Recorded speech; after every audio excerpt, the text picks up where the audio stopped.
Hi friends, ఇప్పుడే Thandel cinema చూసి రావడం జరిగింది. అసలు ఈ సినిమాలో ఉన్న ప్లస్ పాయింట్స్ ఏంటి, ఈ సినిమాలో ఉన్న డ్రాబ్యాక్స్ ఏంటి అనేది మనం ఈ వీడియోలో అయితే మాట్లాడుకుందాం. అంతకంటే ముందు మీరు గనక నా ఛానల్ గనక ఫస్ట్ టైం చూస్తున్నట్టయితే సబ్స్క్రైబ్ చేసుకోండి, అలాగే ఒక లైక్ అయితే చేయండి.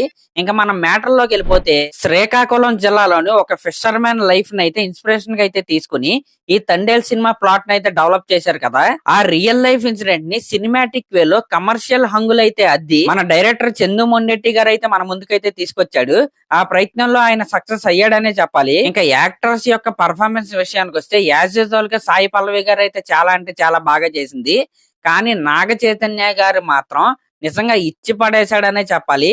ఆయన యాక్టింగ్ కెరియర్ లో యాక్టింగ్ పరంగా ఈ తండేల్ సినిమాతో మరొక మెట్టు అయితే పైకైతే ఎక్కేశాడు. నిజంగా ఆయన యాక్టింగ్ లో చాలా అంటే చాలా ఇంప్రూవ్మెంట్ అయితే కనపడింది. ఎలివేషన్ సీన్స్ లో కావచ్చు, ఎమోషనల్ సీన్స్ లో కావచ్చు, అసలు ప్రతి చోట కూడా నిజంగా ఆయన యాక్టింగ్ అయితే చాలా అంటే చాలా బాగా చేశాడు. ఇంకా ఈ సినిమాలో ఓం నమ శివాయ సాంగ్ అయితే ఉంది కదా, ఆ సాంగ్ మనకి మంచి హై పాయింట్లు అయితే వస్తుంది. ఆ హై పాయింట్ కి తోడు ఆ సాంగ్ లో మన లీడ్ యాక్టర్స్ యొక్క పర్ఫార్మెన్స్ అయితే నిజంగా చాలా అంటే చాలా బాగుంది. ఇంకా ఆ సాంగ్ కొరియోగ్రఫీ కాదు, డిఓపి వర్క్ కూడా చాలా అంటే చాలా బాగుంది. ఆ సాంగ్ లోనే కాదు, ఈ సినిమా మొత్తంలో వన్ ఆఫ్ ద హైలైట్ ఏంటంటే డైరెక్టర్ ఆఫ్ ఫోటోగ్రఫీ అనే చెప్పాలి. నిజంగా చాలా అంటే చాలా బాగా చేశారు. మనకి ఎలాగో ఇప్పుడు సాంగ్స్ టాపిక్ వచ్చింది కాబట్టి నిజంగా ఈ సినిమాలో నాగ చైతన్య గారి తర్వాత సెకండ్ హీరో అని చెప్పుకునే విధంగా అయితే మ్యూజిక్ అయితే ఇచ్చాడు మన డిఎస్పి గారు. అయితే బ్యాక్గ్రౌండ్ మ్యూజిక్ కావచ్చు, ఆ సాంగ్స్ కావచ్చు, నిజంగా చాలా అంటే చాలా బాగున్నాయి.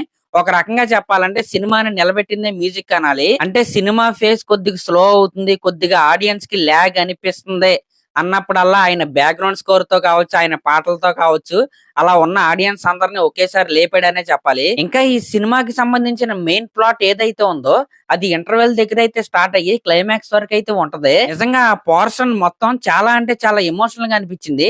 అంటే ఇది రియల్ లైఫ్ స్టోరీ కదా. జీవనాధారానికి సముద్రంలోకి చేపలు పట్టుకోవడానికి వెళ్లిన వాళ్ళు ఒక చిన్న పొరపాటు వలన పాకిస్తాన్ వాళ్ళకి దొరికిపోయిన తర్వాత వాళ్ళు పడ్డ బాధలేంటి, వాళ్ళ జైలు గోడల మధ్య ఎదుర్కొన్న ఇబ్బందులు ఏంటని డైరెక్టర్ చందు మొండెట్టి గారు అయితే నిజం చెప్పాలంటే కళ్ళకు కట్టినట్టయితే చూపించాడు. నిజంగా నాగ చైతన్య గారి పర్ఫార్మెన్స్ అయితే సెకండ్ హాఫ్ లో పీక్స్ లోకి అయితే వెళ్ళిపోద్ది. అంటే సెకండ్ హాఫ్ లో సినిమా కొద్దిగా స్లో అవుతున్నట్టు అయితే అనిపిస్తుంది, కానీ ప్రీ క్లైమాక్స్ టు క్లైమాక్స్ అయితే ఆ ల్యాగ్ నైతే కవర్ చేసేసారు మంచి హైతో. అలాగే ఒక మంచి సినిమా చూసాం అనే ఫీలింగ్ తో మనం అయితే థియేటర్ నుంచి అయితే బయటకు వస్తాం. అలాగే సినిమా ఫస్ట్ 30 మినిట్స్ అయితే చాలా అంటే చాలా బాగుంటది. దాని తర్వాత కొద్దిగా సినిమా అయితే స్లో అయింది. అంటే దానికి మనం ల్యాగ్ అని పేరు పెట్టకూడదు, కానీ అంటే సినిమా స్టోరీ ప్రకారం అలాగే జరగాలి, అలాగే జరిగింది. ఇంకా మెయిన్ పాయింట్ చెప్తాం అయితే మర్చిపోయా, ఈ సినిమాలో కొన్ని ప్యాట్రియాటిక్ సీన్స్ అయితే ఉంటాయి. నిజంగా ఆ సీన్స్ అయితే చాలా అంటే చాలా బాగా వచ్చాయనే చెప్పాలి. ఇంకా ఓవరాల్ గా చెప్పాలంటే ఒక రియల్ లైఫ్ ఇన్సిడెంట్ అయితే తీసుకొని దానికి ఒక క్యూట్ లవ్ స్టోరీని అయితే యాడ్ చేసి మన ముందుకైతే వచ్చారు.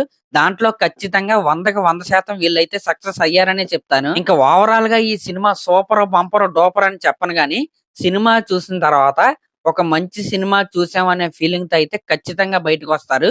ఇదైతే నా ప్రామిస్ అనే చెప్పాలి. అలా కాకుండా ఈ సినిమా పేరు తండేల్ అని పెట్టారు, మాకు ఓరమాస్ ఎలివేషన్స్ కావాలి, మామూలుగా ఉండకూడదు, పూనకాలు వచ్చేయాలంటే కుదరదు. ఇది ఒక ఫీల్ గుడ్ లవ్ స్టోరీ అన్నమాట, విత్ రియల్ లైఫ్ ఇన్సిడెంట్ అంతే. ఈ వీకెండ్ కి ఒక మంచి సినిమా అయితే వచ్చింది, తప్పకుండా చూడండి. అలాగే సినిమా చూసిన వాళ్ళు ఎవరైనా ఉంటే మీకు ఎలా అనిపించిందో కామెంట్ చేయండి. అలాగే నా ఛానల్ గనక మీరు ఫస్ట్ టైం చూస్తున్నట్టయితే సబ్స్క్రైబ్ చేసుకోండి.